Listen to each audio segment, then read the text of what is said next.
नमस्कार दोस्तों, कैसे हो आप सभी अच्छे होंगे। आज मैं आपके लिए लेकर हूँ Rajasthan fourth grade most important MCQ. ये आज अपनी क्लास होगी। इसको आपको आराम से देखना और लास्ट में आपको कमेंट करके बताना कितने क्वेश्चन आपके राइट हो रहे हैं। जिसने अभी तक चैनल को सब्सक्राइब नहीं किया, सब्सक्राइब करके बेल आइकन प्रेस कर लेना, ताकि जैसे न्यू वीडियो अपलोड होगा आपके पास नोटिफिकेशन आ जाएगा। तो मित्रों, आज का अपना पहला क्वेश्चन है, बाणगंगा नदी कहां से निकलती है। चार ऑप्शन है। पहला, सेवर की पहाड़ियां कोटपुतली बेरोड, मनोरपुरा की पहाड़ियां जयपुर, बैराट की पहाड़ियां कोटपुतली बेरोड, उदयनाथ की पहाड़ी अलवर। बताओ इसमें राइट आंसर क्या होगा। तो देखो, बाणगंगा नदी जो है वो बैराट की पहाड़ी से निकलती है, और बैराट की पहाड़ी वर्तमान में जो है कोटपुतली बहरोड में है। कहाँ है? कोटपुतली बहरोड में। सेवर की पहाड़ी जो है वो कहाँ है? कोटपुतली बहरोड में है, और यहां से निकलती है साबी नदी। सेवर की पहाड़ी से साबी नदी निकलती है। मनोरपुरा की पहाड़ी है जयपुर में, यहां से निकलती है मंथा नदी।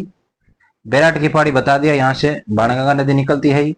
और उदयनाथ की पहाड़ी है अलवर में, और यहां से निकलती है रूपारेल नदी। ये आपको जो है साथ में याद रखना है। उदयनाथ की पहाड़ी से निकलती है रूपारेल नदी। ठीक है। अपना अगला क्वेश्चन है, कमलनाथ की पहाड़ी कहां है। ये बार बार जो है क्वेश्चन पूछे जाते हैं एग्जाम में। कमलनाथ की पहाड़ी कहां है? ऑप्शन है सिरोही, उदयपुर, जयपुर, सीकर। तो कमलनाथ की पहाड़ी कहां है बताओ। इसका राइट आंसर हो गया उदयपुर। कमलनाथ की पहाड़ी उदयपुर। हर्षनाथ की पहाड़ियां कहां है? हर्षनाथ की पहाड़ियां कहां है? तो ऑप्शन है जयपुर, सीकर, अलवर, अजमेर। जयपुर, सीकर, अलवर, अजमेर। बताओ सभी क्या होगा। तो देखो, हर्षनाथ की पहाड़ियां जो अलवर में है। अगर हर्षनाथ की पहाड़ी पूछे तो अलवर, और हर्ष की पहाड़ी पूछे तो वो हो जाएगा सीकर। हर्ष की पहाड़ी या हर्ष का पर्वत तो है सीकर में, और हर्षनाथ की पहाड़ी है अलवर में। अगला अपना क्वेश्चन है, देखो, चूरू की स्थापना किसने की। कुशाल सिंह, चूड़ा जाट, बदन सिंह, शिव सिंह।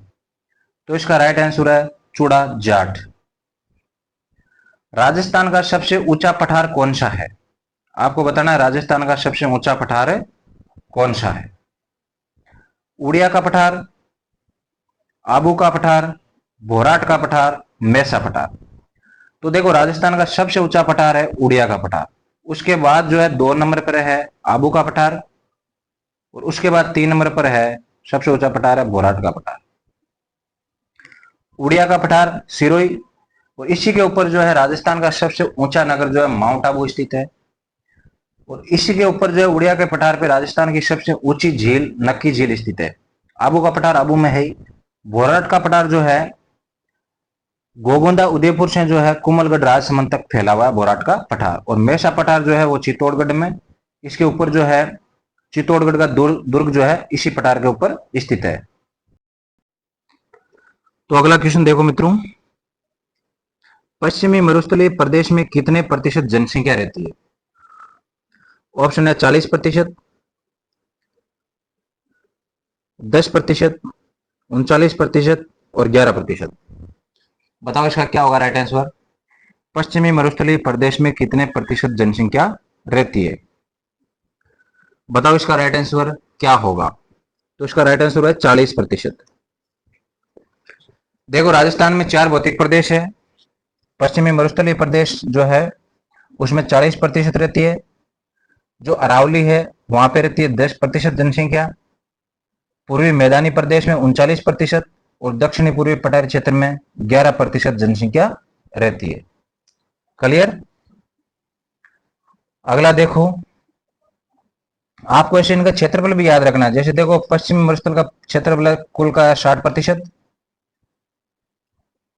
उसके बाद जो अरावली है उसका है 9%। ये क्षेत्रफल बता रहा हूं मैं। ठीक है। मैदानी प्रदेश का 23%।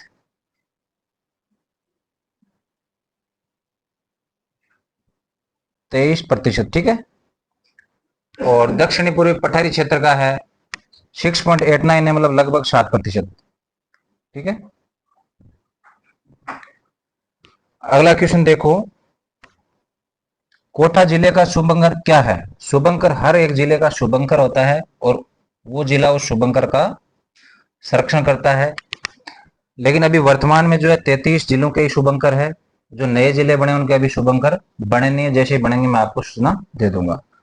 तो देखो, कोटा जिले का शुभंकर बताना। ऑप्शन है सुरखाव, उदबिलाव, चीतल, साहिन। तो इसका राइट आंसर है उदबिलाव। सुरखाव जो है वो बूंदी का है। सुरखाव कहाँ का है? बूंदी का। उदबिलाव कोटा का है ही। चीतल जो है वो जयपुर का है और शाहीन जो है सीकर का है। गोगामेड़ी मंदिर स्थित है, गोगामेड़ी स्थान है, ये कहां पे स्थित है ऐसे पूछ रहे हैं, ठीक है। ऑप्शन है हनुमानगढ़, गंगानगर, बीकानेर, चूरू। बताओ राइट आंसर क्या होगा? गोगामेड़ी कहां स्थित है? तो गोगामेड़ी जो है हनुमानगढ़ में स्थित है। जिसने हनुमानगढ़ बताया उसका राइट आंसर है हनुमानगढ़। पिछोला झील का निर्माण किस शासक के काल में हुआ? ऑप्शन है बप्पा रावल, महाराणा लाखा, महाराणा प्रताप और सांगा। बताओ इसका राइट आंसर क्या होगा? पिछोला झील का निर्माण जो है किस शासक के काल में हुआ? तो यह है राणा लाखा के काल में हुआ था। और राणा लाखा के काल में एक बात याद और रखना आपको, जावर जो है पहले उदयपुर में था, अभी जो सलुम्बर में है वहां चांदी की खान निकली थी लाखा के टाइम पे। जावर कहां है? अभी सलुम्बर में है जावर, ठीक है। अगला, अरावली के किस भाग की ऊंचाई सर्वाधिक है? सबसे अधिक ऊंचाई अरावली के किस भाग की है? ऑप्शन है उत्तरी अरावली, मध्य अरावली, दक्षिणी अरावली। अरावली की ऊंचाई सभी जगह समान है, तो इसमें से कौन सा राइट होगा? तो देखो, अरावली की जो सर्वाधिक ऊंचाई है वो है दक्षिण अरावली की। अरावली जो है, अरावली को 3 भागों में बांटा गया, जैसे उत्तरी अरावली, मध्य अरावली, दक्षिण अरावली। तो सबसे कम ऊंचाई है उत्तरी अरावली की, उसके बाद है, उससे ज्यादा है मध्य अरावली की, उससे ज्यादा है दक्षिण अरावली की। अगर इसे पूछा जाए, अरावली जो है सर्वाधिक ऊंची, जो आपको पता है कहां है? माउंट आबू सिरोही में है। सबसे ऊंची चोटी कौन सी है? गुरु शिखर, ठीक है। तो मित्रों समझ पाए होंगे आप। अब जो अरावली के कुछ फैक्ट है, देखो अरावली जो है सर्वाधिक ऊंचाई अरावली की जो है वो है सिरोही में।